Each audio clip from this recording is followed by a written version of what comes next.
So specifically what we're asking for is for Trent University to immediately freeze any new investment in fossil fuel companies and to divest from direct ownership and any commingled funds that include fossil fuel public equities and corporate bonds within 5 years.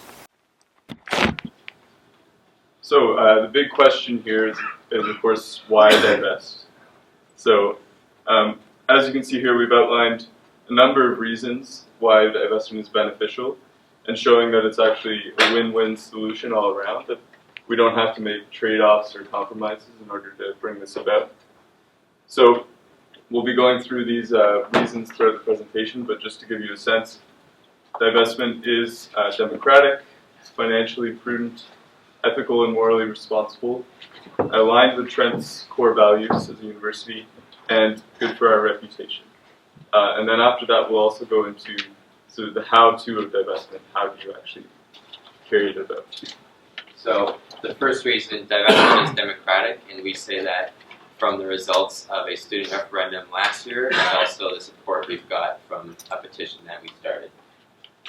So the Trent Central Student Association Spring 2013 spring elections, the referendum question asked, do you support the university in divesting from fossil fuels as laid out in the fossil fuel divestment referendum? And the results of that were 76% of students said yes, they do support it. And that proposal is what was handed out today, just so you know. And the second thing is our petition that we started calling on Trent University to divest from the fossil fuel industry. This is 420, but we're actually at over 500 right now. This is the document here, so yeah, nice and thick. So that was signed by students, alumni, staff, community members. So. Right, so moving on to reason number 2, why divestment is a good choice for Trent, is that divestment is financially prudent. So, we recognize that the student vote and student opinion, community opinion, is not enough for the board to make a decision to divest, that it needs to align with the university's goals and as well as their fiduciary duties as investors and as board of trustees. So what we're showing throughout our presentation is that divestment is actually a very practical choice. It can be done without sacrificing returns. And we've shown this through a lot of financial analysis that actually comes from quite mainstream sources, such as the HSBC Bank. And a lot of those documents are laid out in the proposal that some of you may have had a chance to take a look at that we submitted to the board. And so there's some simple math to start off that shows why fossil fuels are actually quite a risky investment. So we'll get right into that. So the simple math can be shown by 3 numbers. The first number of that is 2 degrees Celsius.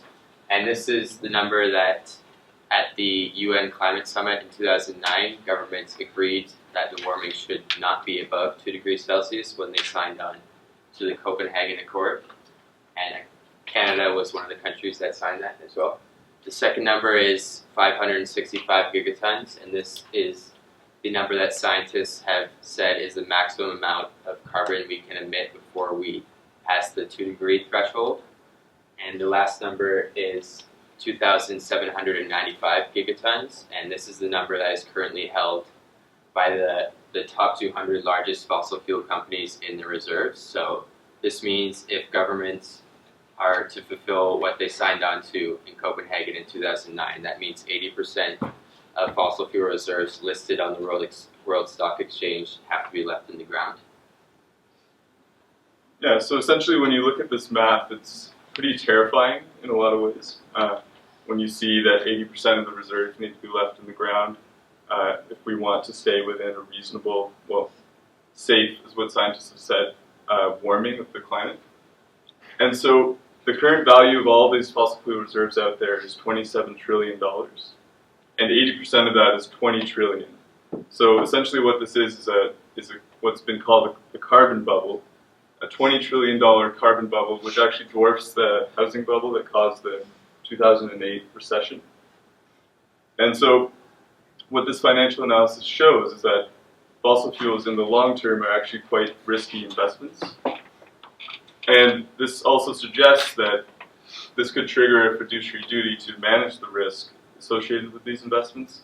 And the way to do that is to divest from that industry, do that early and proactively so that we can avoid that risk that's coming in the future. So you might be wondering, well, why do we have to think so long term? Because investments are often the short term kind of understanding.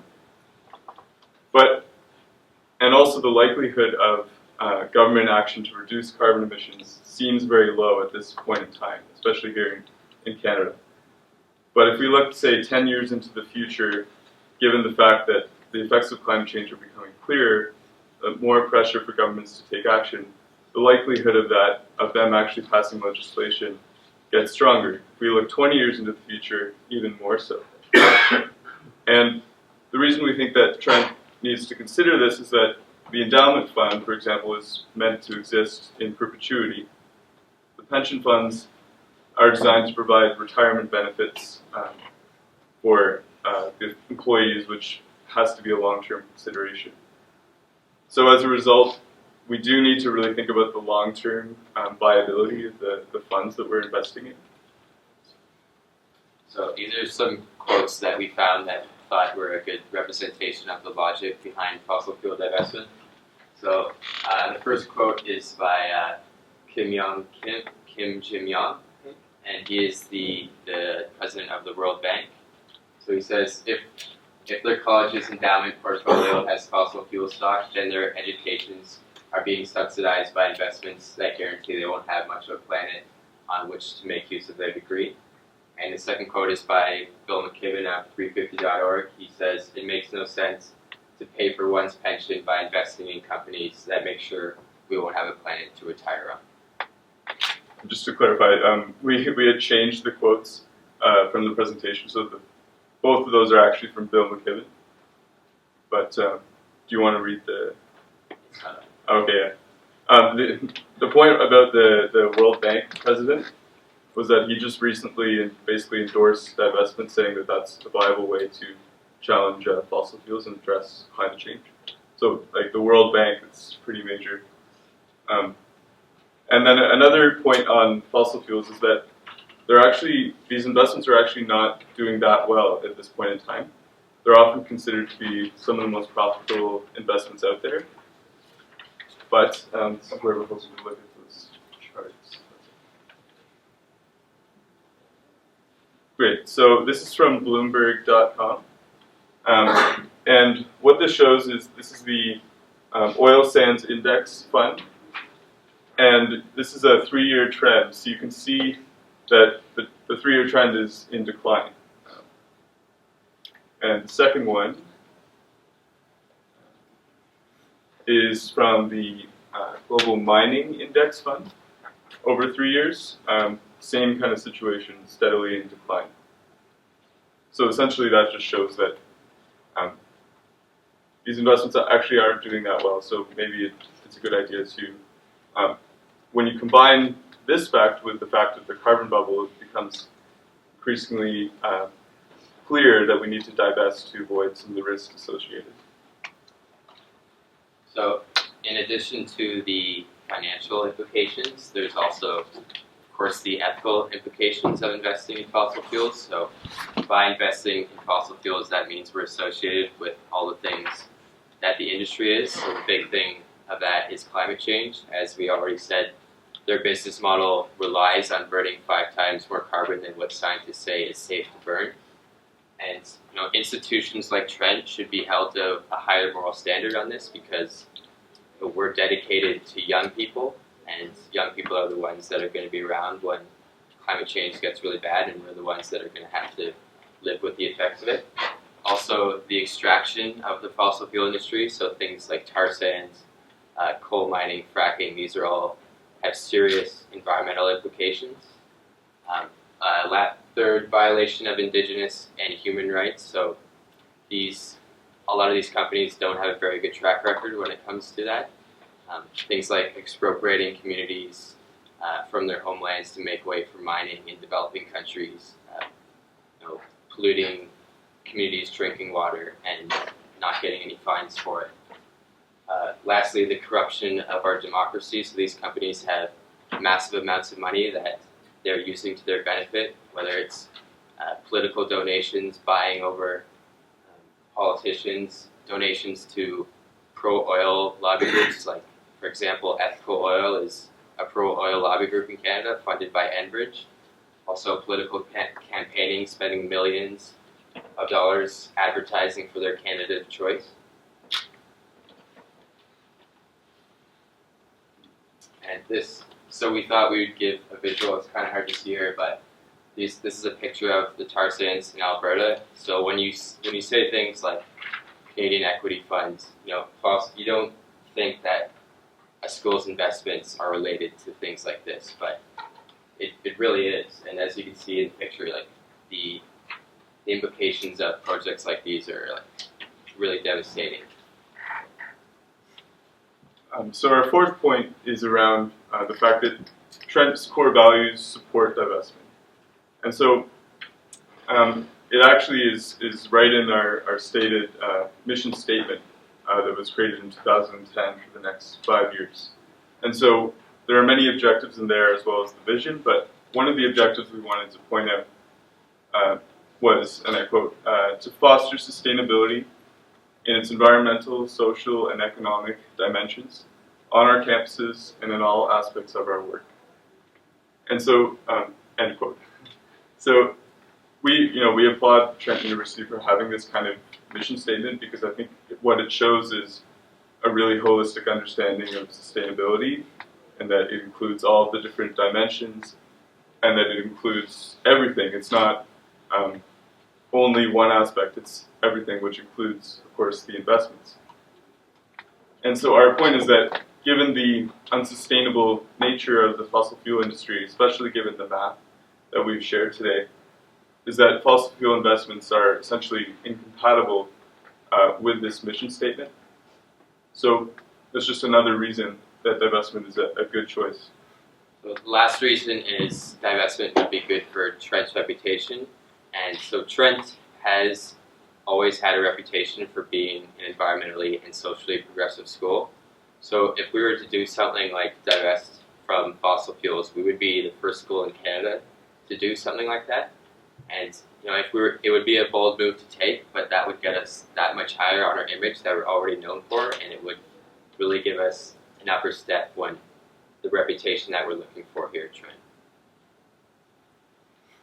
Right, so those are the 5 reasons that we've laid out of why divestment is a good idea. And then we also wanted to share some insights around how divestment can actually happen. And so, we're students, we're just entering, careers and all of that. So we're actually not the experts. It's really, you folks are the experts on this. You have many, many years of financial and investment experience, which is incredible. But we did want to share some ideas that we have and from the research we've been doing around this.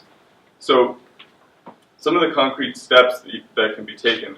The first step is, of course, to make the commitment to divest within 5 years. And the reason we included a 5-year timeline was to take account for the fact that divestment can be complicated, that you have to plan in advance, you have to do lots of analysis, so it can't just happen overnight. So the 5-year timeline is very realistic, and that's why we put that there.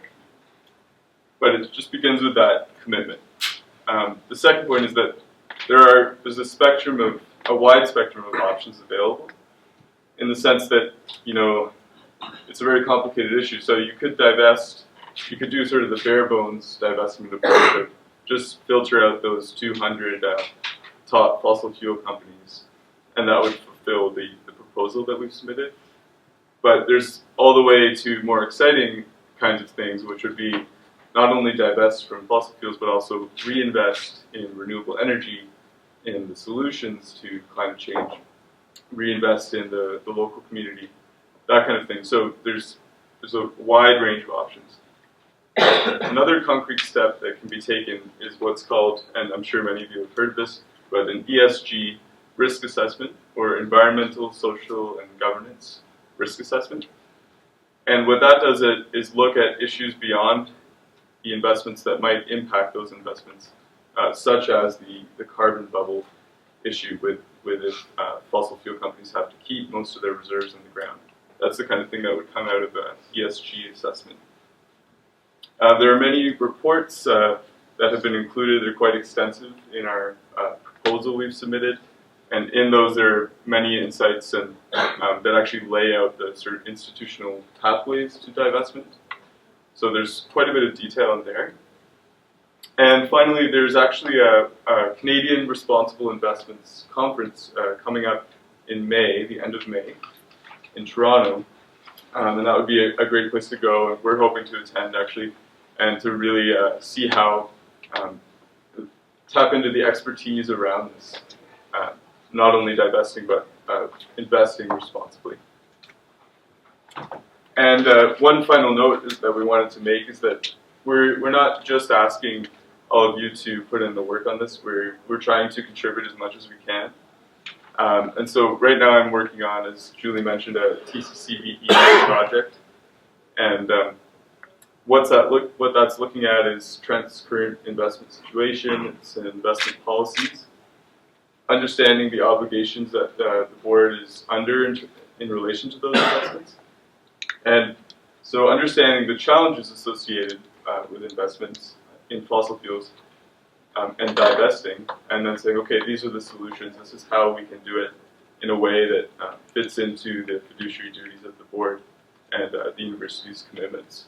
Making sure that returns are still made to pay for student bursaries and all of the great things that they're used for. And so I'm working on that report, and we're hoping to submit that by early March, in good time for you to take a look at it before at the next board meeting. I believe it's March 21st. So, these are our references here from the presentation. We encourage you to take a look at some of these documents. Some of these things are in actually in the report we submitted. And with that, we'd just like to thank you very much again for listening today.